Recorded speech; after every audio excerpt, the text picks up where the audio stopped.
Here we are once again with regards to the understanding and learning once more of the method of the watercolour. This time I intend to, as opposed to my previous tape, I intend to explain to you briefly but show you examples of a few methods in regards to combining, say, pen and wash with the watercolour, combining dry brush and pen and wash, and that I feel would be quite a good example to get a variation of the use of the method of the watercolour. I think first of all I'd like to explain in brief the methods of various types of watercolour papers used, the stretching of them, and then also to explain briefly your brushes and colours. In the previous tape we went in depth and showed you physically the method of stretching your paper, your watercolour paper, by using the brown paper tape. We'll go ahead and explain this pretty briefly now as opposed to last time, but the idea is to take the paper. First of all, briefly to explain papers, there are various papers. There is Fabriano, Arche, there is a new paper out now which is quite substantial for beginners. I use it quite a lot myself. Bockingford, and also the other papers that do come onto the market, but some of them are machined and they're not of the same good quality and standard as this pretty well known established papers, because I think what it works out is what you pay for is what you get. So what I do normally is to take the paper, place it into a bath of water, soak it pretty profusely, around about 5 to 8 minutes, have the pre-cutting of the brown paper tape already cut, cut it over size, so that then you take the paper out of the bath, lay it onto the board flat on the table, just take a clean towel or some such cloth, pad the residue of water off the top, and once you've done that, then you take the tape, wet it by pulling it through a sponge and tightly pressing it around, and just continue around and make sure you have pressed pretty solidly all the way around there, and then let it dry. Let it dry naturally too. That's the most essential thing. If you try to force dry a watercolour paper, especially the good quality stuff, they're so well made that they, if you have a tendency to have dried them by forced drying with a hairdryer or putting them by a fireplace or something like this, these might dry quicker than that, therefore that's the weak spot, and that'll pull away and tear. So that normally I like to sort of, if I'm going to paint it the next day, is to turn around, stretch them, just lay them naturally down on the floor and come out of the studio, making sure the cat's not there to walk across them, and then by the time you got up in the morning, they're just nice and stretched, so that then from there on you'll find that that sort of really stretches tight, and no matter what you do on that with regards to big profuse washes and so forth, it will always come back drum tight when it just naturally dries. So I think that briefly explains the papers, as opposed to the previous tape where we really went into in depth to explain them, so that those of you who are pretty well conversant with it, so that'll cover that. All right. Right, now here we go to explain to you people the colours that I use. I like to feel there's no restrictiveness with regards to palette. I think the palette always belongs to the artist. You'll notice that as opposed to some people, I like to keep a rotary of colours, coals and warms and things. I just like to just sort of lay them down. We'll go through and explain them briefly. Here I'm going to use the Indian yellow, which is quite a lovely colour. It adds a nice warmth in it, in conjunction with the cadmium yellow. Over here I have the cerulean blue, which is beaut for cooling, nice cool greens and getting variants of greens in conjunction with the yellows. The warming of colours such as Indian red, rose madder, genuine and mauve. I like to move those into my painting as it starts to develop and come in. Over here we have the Hoggers blue, which is about the only colour that is not in the Winsor and Newton range. To point that out briefly, I do use Winsor and Newton, a lot of us do down through the years, but the other colours that come on the market, they're pretty good. That's why they're on the market, they're competitive. Here, cobalt blue, and here my browns. I got my raw sienna, burnt sienna and raw umber. So about the colours we'll kick off with. It's quite possible that I might introduce towards the end a couple of more colours as the painting develops, but I like to keep them down if it's going to try and convey the method of the watercolour, not to get too caught up with too provocative a palette in the early stage. Right, now the palettes. You'll notice here that I've just used saucers. I use them specifically because of the Butte method that I find is good for using saucers. Make sure they're very light in colour, preferably white. This I use as opposed to buying these provocative plastic palettes and so forth, getting caught up in a little sort of small area and restricting yourself for getting nice basic washes with plenty of volume in them.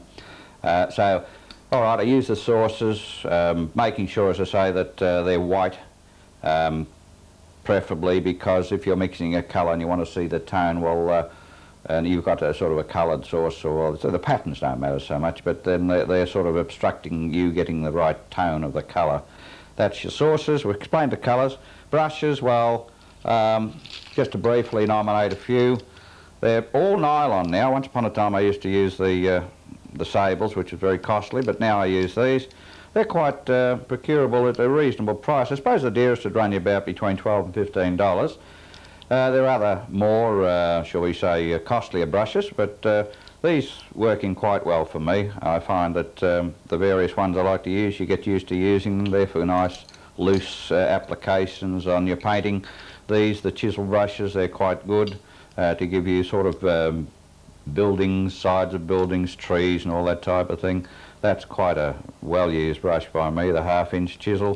And that's briefly it, but the nylon ones themselves, on the market, they're very economical and they do just as good a job as your very, very costly brushes.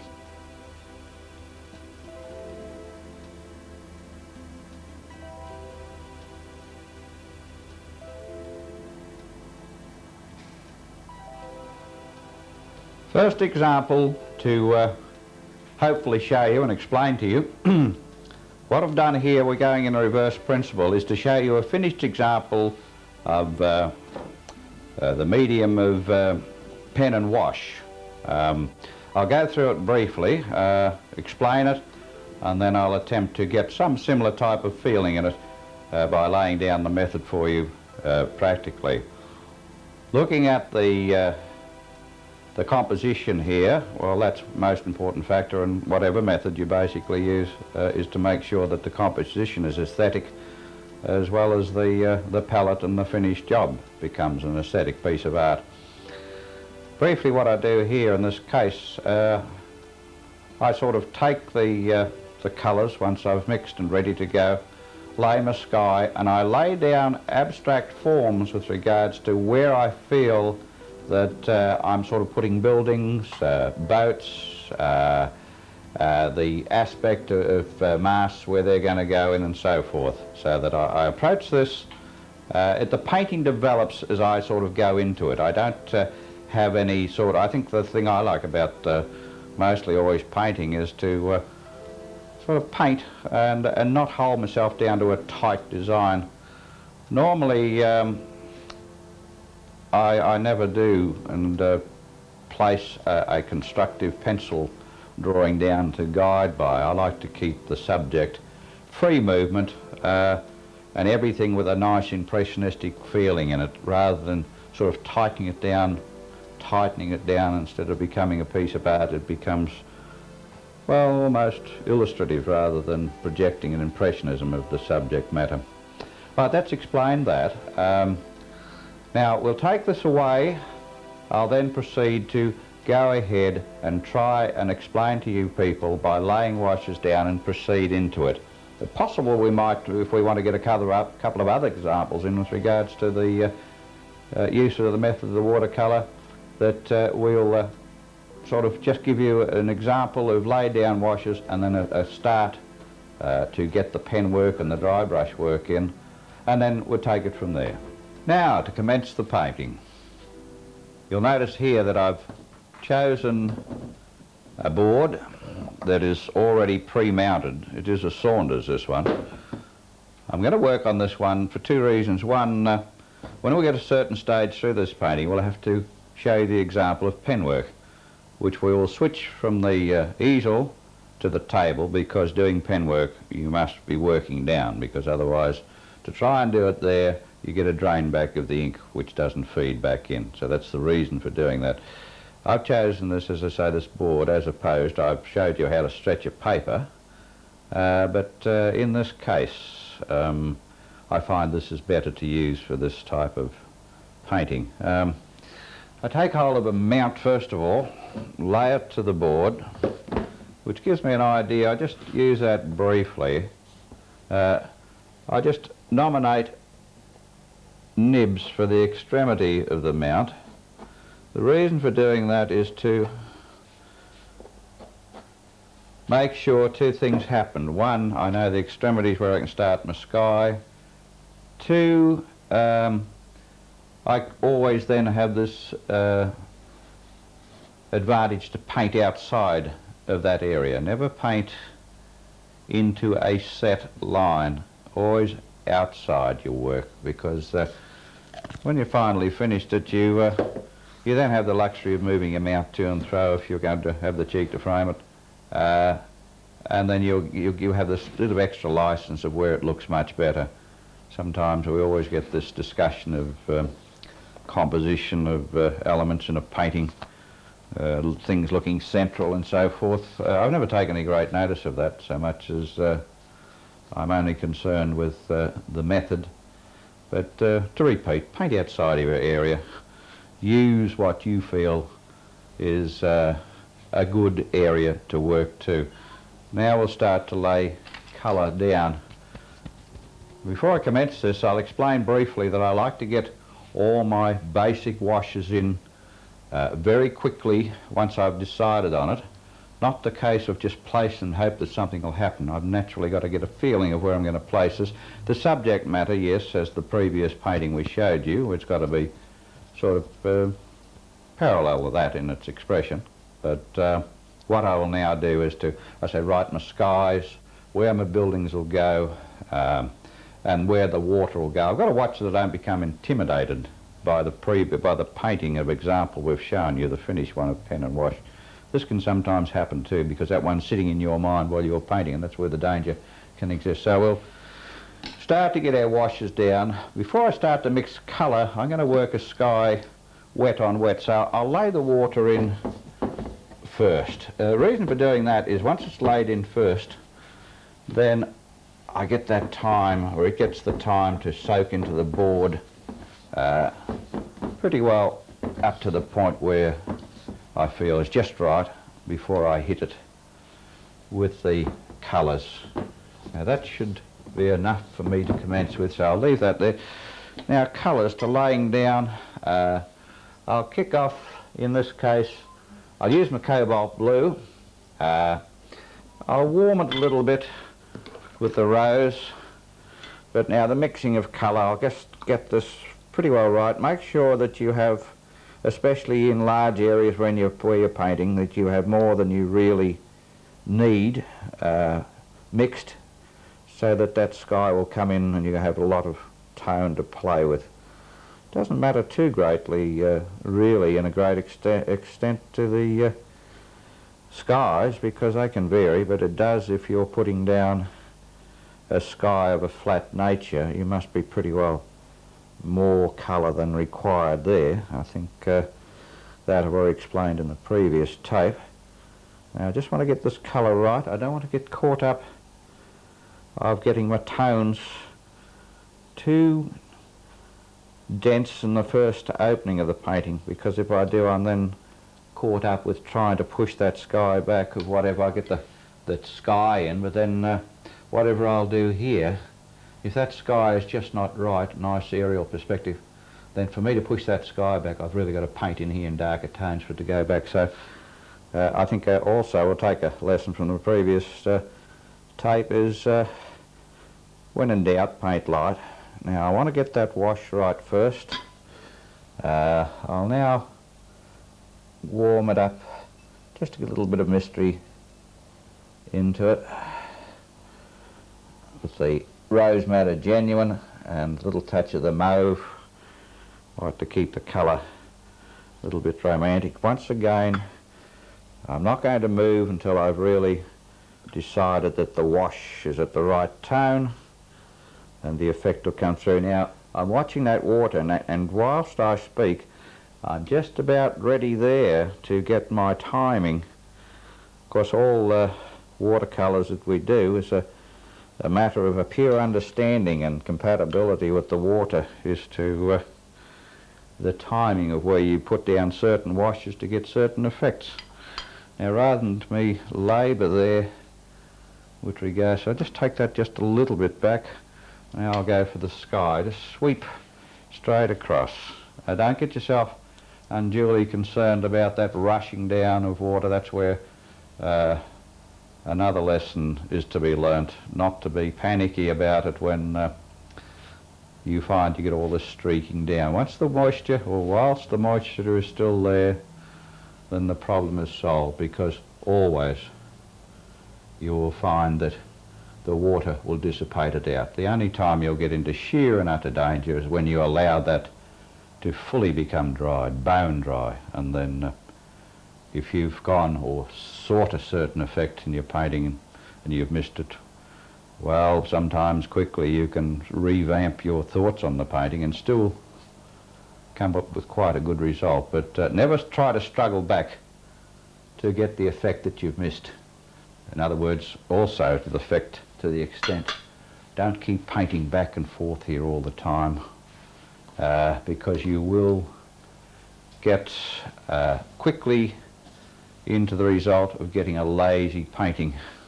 I'll now take the water across there very quickly, like so. I'll allow that to settle down now. Now the wash has gone down, as I've explained. When in doubt, paint light. But your first washes in most watercolours that you do are very, very important. Where you can afford the luxury, in opacities, oils or acrylics or gouache, to name a few, you can temper these back by your lighter introductory colours, such as your whites and so forth, to sort of get them back. But here, to obtain your aerial perspective and keep a freshness in your painting, it's most important that you get those first washes down first right. Because if this here, where I'm trying to get a nice ethereal feeling in there, was too intense, maybe around about this strength, then it's pulling it towards me too quick, and then I've got to labour very profusely to push that back. I'm not saying it applies in every watercolour that is produced or painted, but mostly 9 times out of 10. Briefly, I have taken hold of the Kleenex tissues, or some such like tissues on the market. I fold them as such. I'll pop that down there. And I get them into shapes that I require, say like that, just to get a nice edge to it. While that was still moist, I then pressed in very, very hard and pulled down. And I wanted to open up potential areas here to give me information of where building will go in, or sky interpretation and so on. So I've moved those very quick, but only at a certain drying stage. If I was to do that too quick once the wash had first got in, I'd get a different example, but not, it may be quite acceptable, but possibly in this case not for what I'm aiming for. Just let it dry to around about just over 50%. Push in hard and then pull those down. That gives me that. Right, now the next thing we're going to hopefully look at is sort of pie in the sky composition. We are influenced or intimidated by the example I've shown you with regards to the method of wash pen and wash, so therefore not to be pulled into that exact composition, but the same sort of feeling to interpret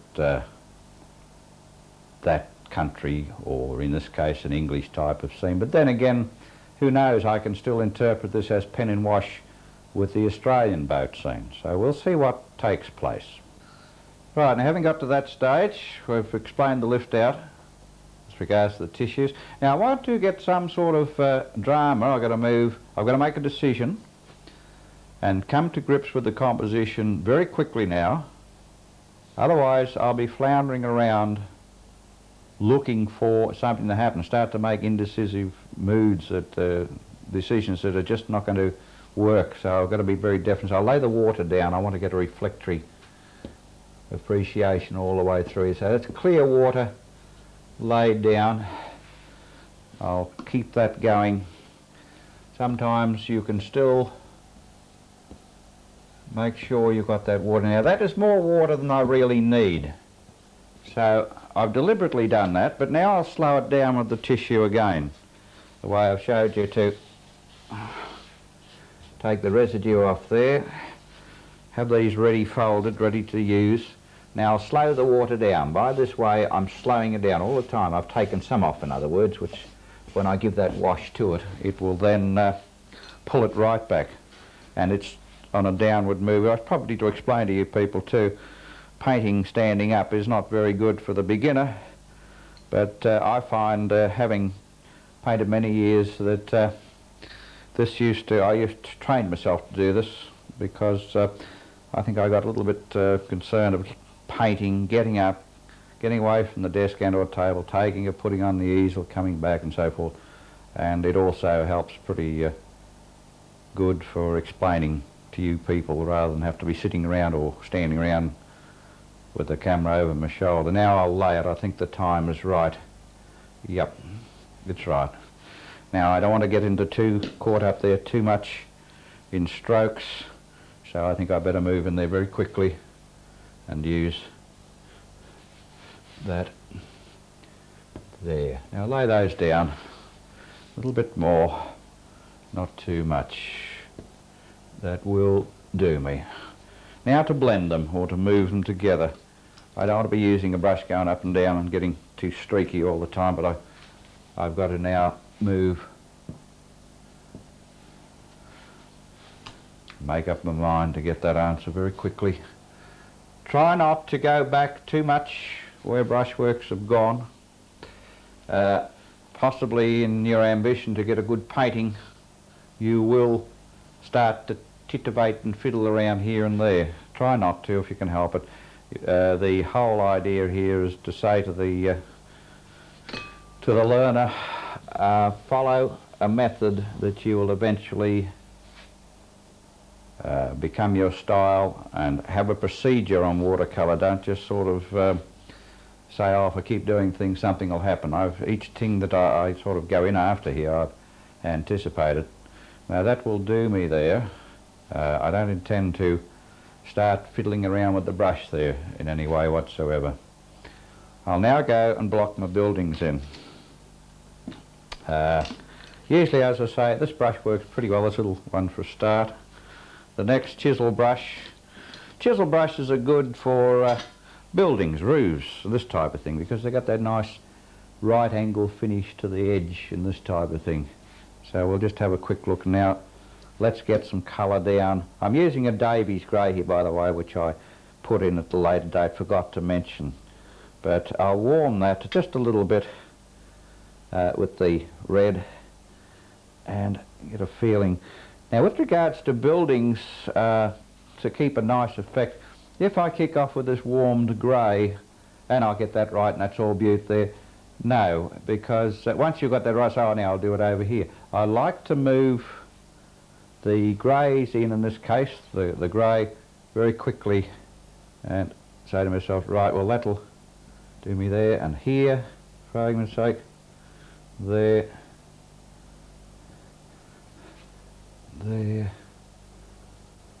on that. Still watching it, still watching it. Now I'm going to move my palette again, come back into my sky mix colour, in with the grey, in with the mauve, and this is where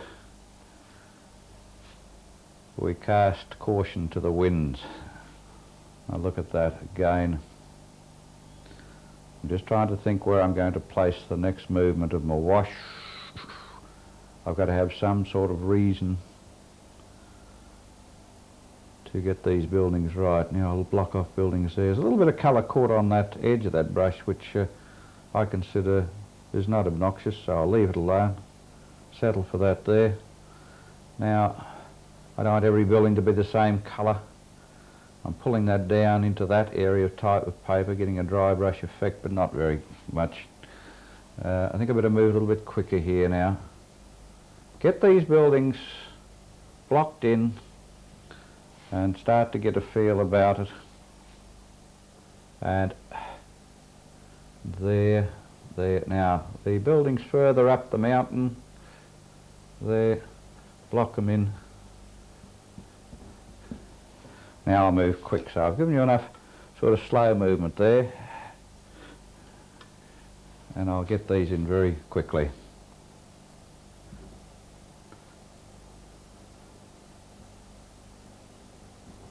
Right, keep them free. Keep the area where, try and look at it this way. Look at this as being your element, and it consists of a concoction of various types of buildings, and so therefore don't try and paint one building and then another and so forth. Get this form, abstract forms in, and then vary the colour. Now I'll move with my Indian yellow and drop them in here and there. Keep the romance of the colour pretty sort of constructive from the point of feeling now to get something out of your palette. Right, now bring that down into the reflected area. A merging of those colours start to come through. And nice feel of colour coming in all the time. Get those shapes in, get the feeling coming in right. I'll just stop in a second, have a little bit of a spell, and I'll be quite happy to settle for that for the moment.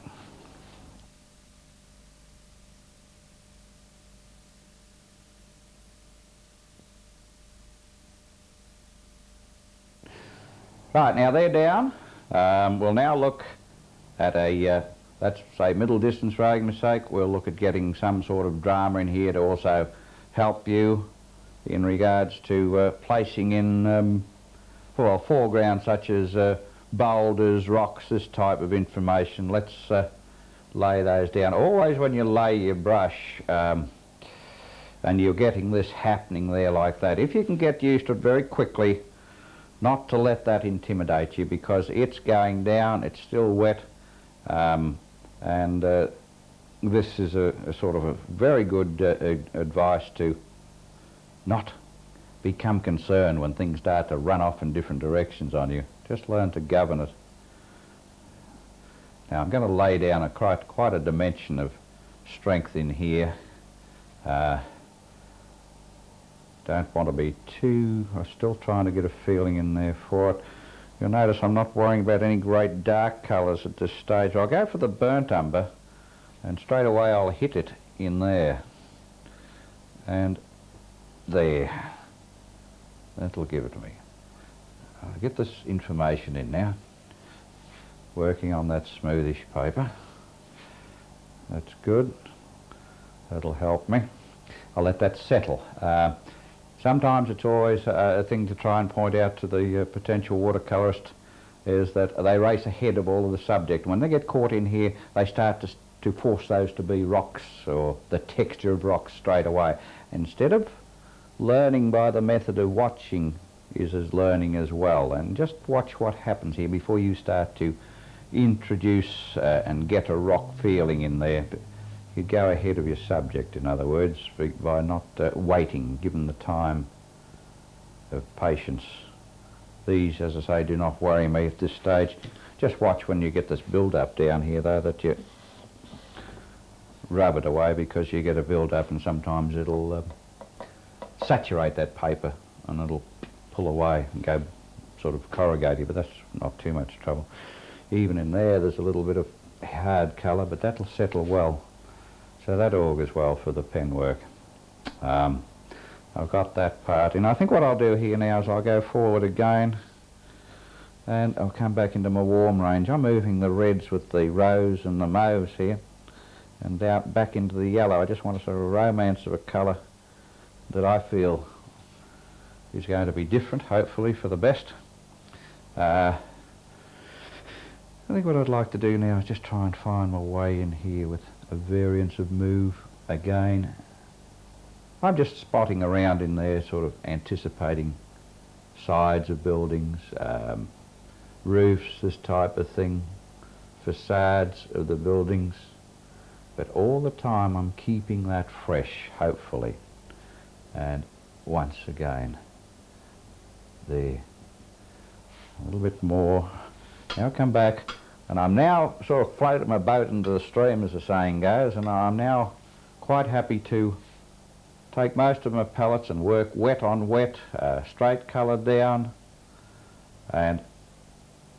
but always get that base in first like that. That's most essential. I'll give me there. Good, there's a little bit of hard colour there. Not too bad, I wouldn't unduly worry about that. Good, and my dry brush there. Now I think we'll settle for that. Let's put this over it. Don't rush forward and start to paint too quick with too much colour all the time. I feel that's going to come closer and closer for me and give me the result I'm after.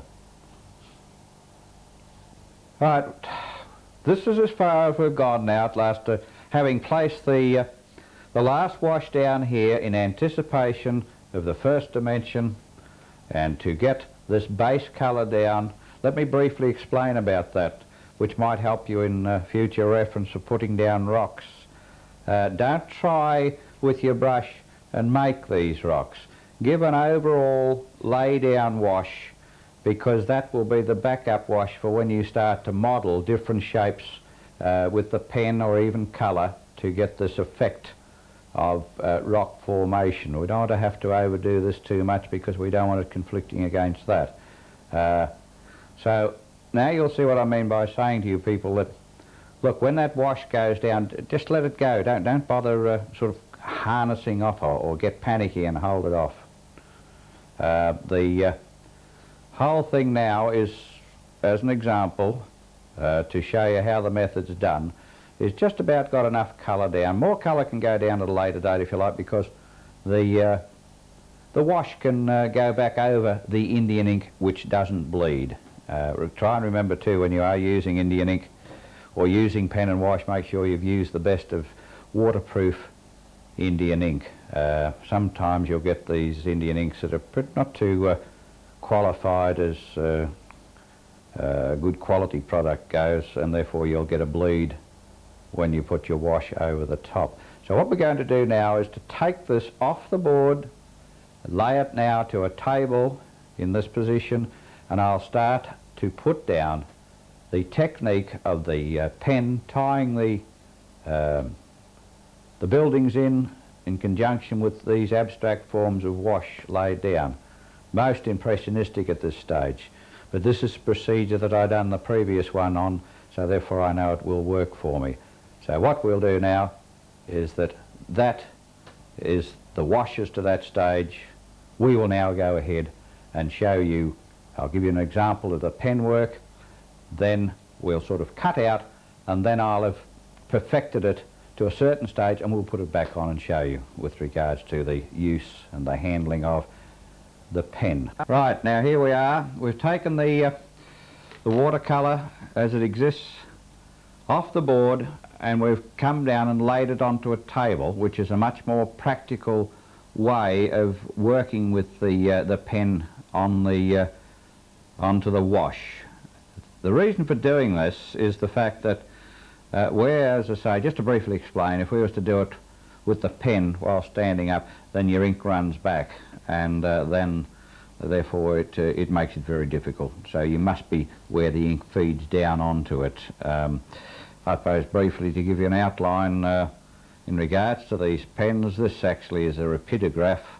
They come in various grades, 0.25 I think upwards to thicker nibs, and they deliver the ink through in a pretty even flow.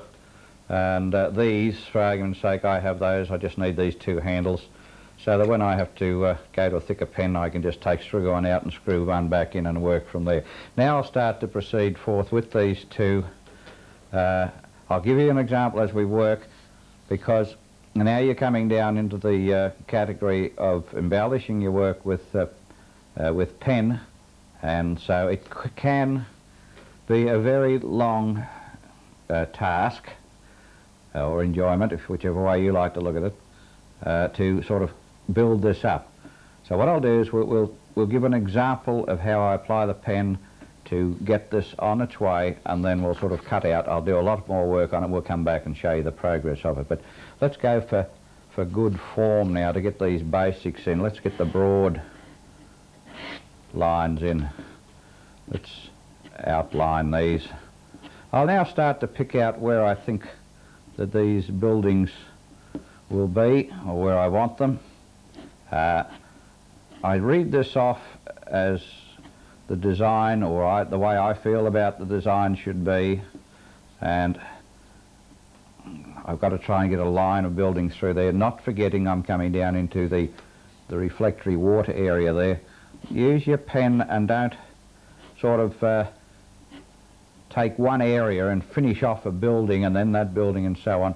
Get it in the same way as I put those washes down. Get it in very quickly, and the first drafting lines across buildings are an exciting practice to get nice results, and you can sort of use reference if you're sort of not too au fait with the subject matter, or if you're out there doing the job plein air, in other words outside, then it's in front of you. But the technique, that's another thing to briefly explain to you. Never go to pen and wash unless you have developed a technique in conjunction with the watercolour to handle the pen. That in itself is a study. There are various books on it. To name a couple, or one basically, is the Guptill's book of pen and ink. That is a very good book. It's a reprint now, and I have the very, very old book on pen and wash, but they've now done a reprint of it and taken a lot of excerpts out of various brilliant penmanship artists, and they've compiled into quite a very instructive book. Right, I'll work away here now and just show you how quick, hopefully, that I can work to get the feeling into the subject. You'll notice I'm not stopping at any given point and being caught up with doing a finish in that area. It's the same way when I've laid down basic washes. I want to set the scene of the plan of the buildings as quickly as I possibly can, and loosely with a style. I'm just getting a feel in there. Don't forget your windows and doors and things, but they come later. Let's get the drafting done out on the actual village itself, if we like to hopefully achieve that effect. Keep that line ever impressionistically free too.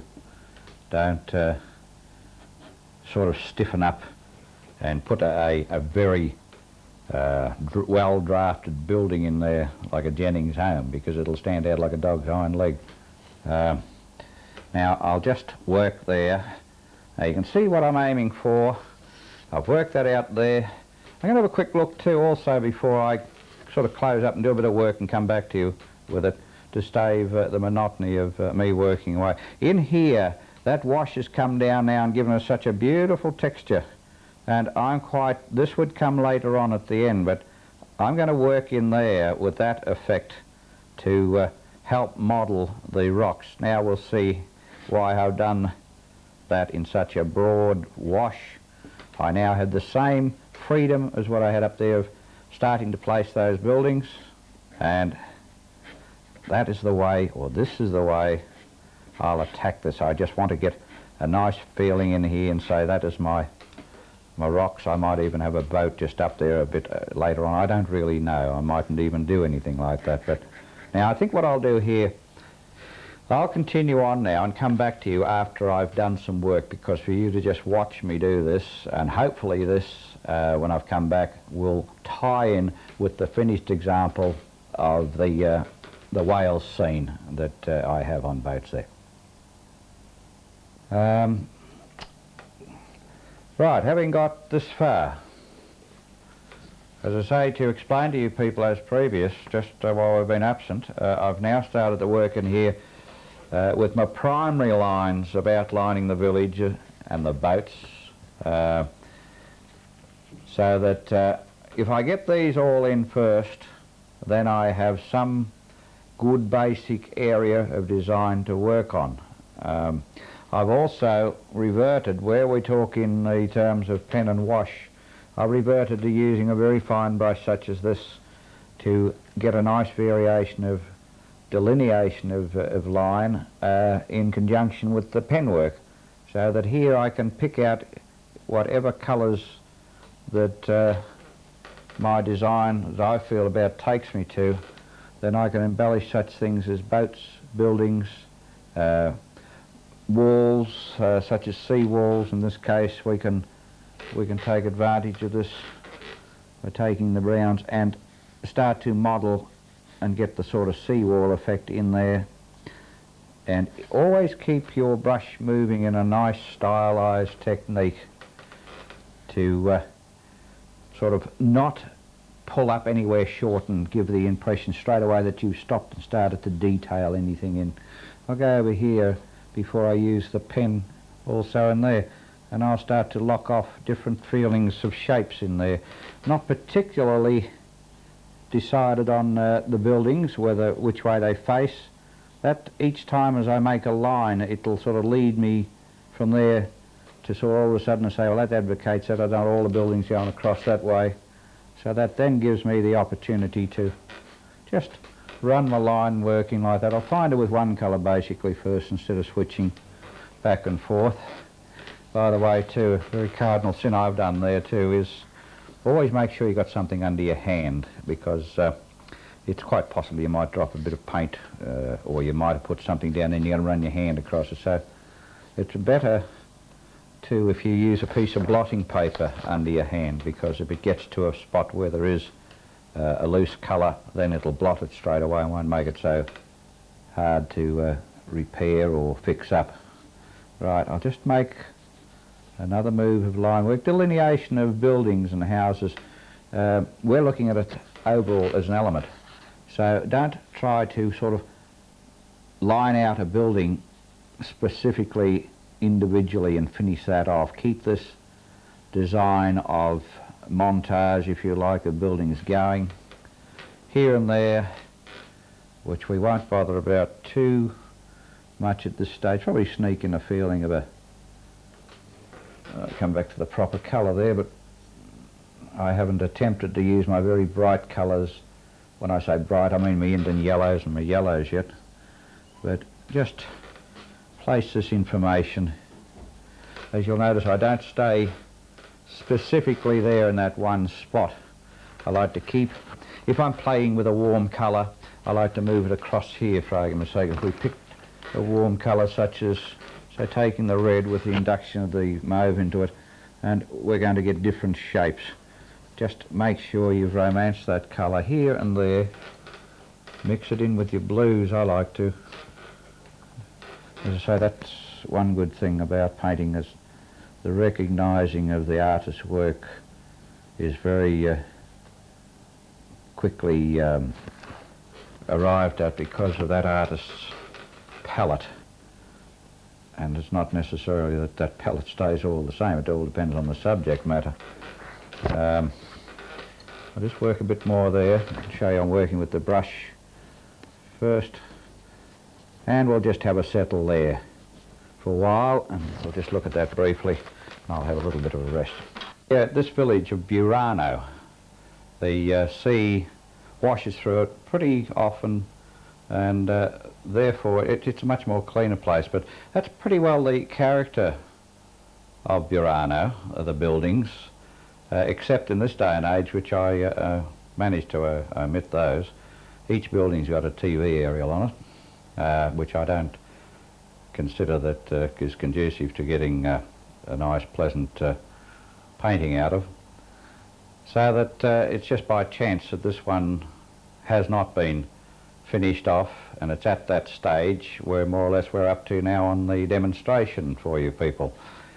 I think by way of contrast also, then your subject matter, it's the character of the place that you're after, so that you wouldn't place that back in our country or England or something like that, and that's what you're basically after. So that you take notice of the buildings, their roofs, their architecture, their boats, and gondolier type of boats, although this day and age they've got motors on the back of them and so forth. Now I'll treat this, when I do finish it, the same way as I'm explaining to you in the demonstration, with the tie-up of pen work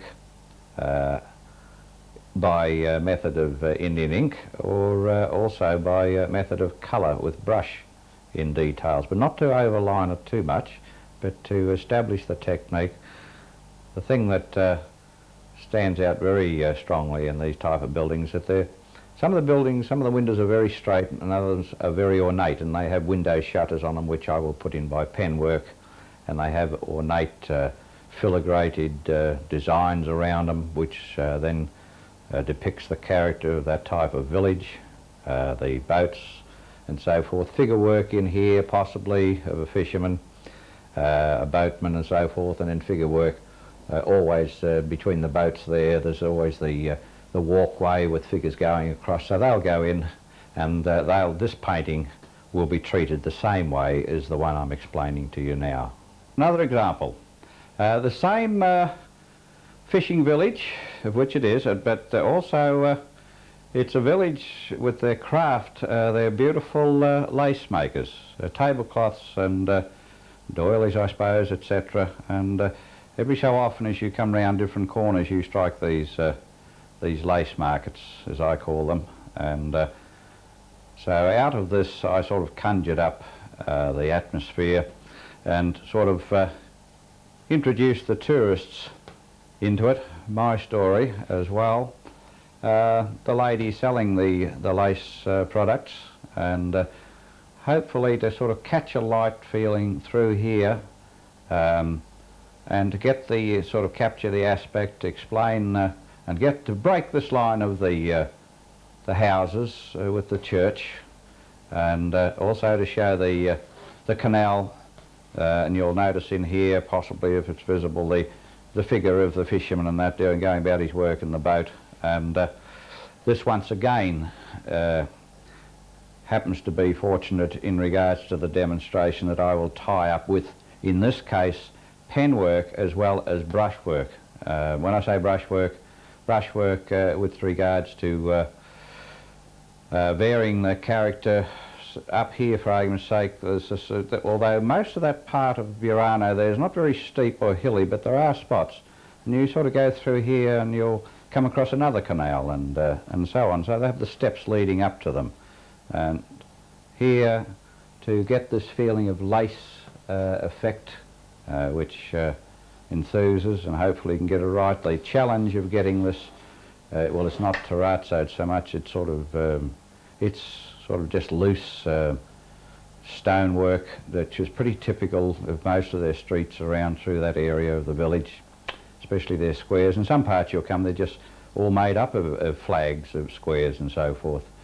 So you can see I've started up here to get the character of the oldness of the buildings, and so that here it's not, I just wasn't too sure, and still not am, what I'll finish up with there, but here there's the steps just leading down to the canal there where the boats come in, and they have these ornate tie-up posts, if you like to give them that name, and they have these very decorative type of sea designs and things on them, And that's another example of that painting to a certain stage. Most of them I've done from that village. I've varied them before and made sure before I've sent them to market that they're what I want to get out of them.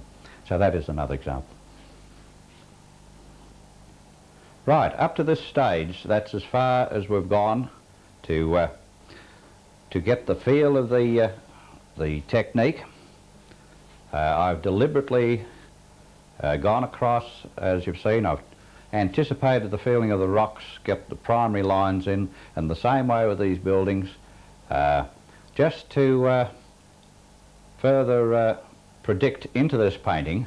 It's quite possible, instead of my village stopping there like so, I'll then come back to this colour again with a wet on wet, and then I'll just harness off some of this colour for roofs with the brush, and then I'll vary the colour of the roofs. Now a little bit more I'll do upon it, and then we'll have a look at that. We'll fade out, and then the final finished product or painting will be placed at the end of the tape.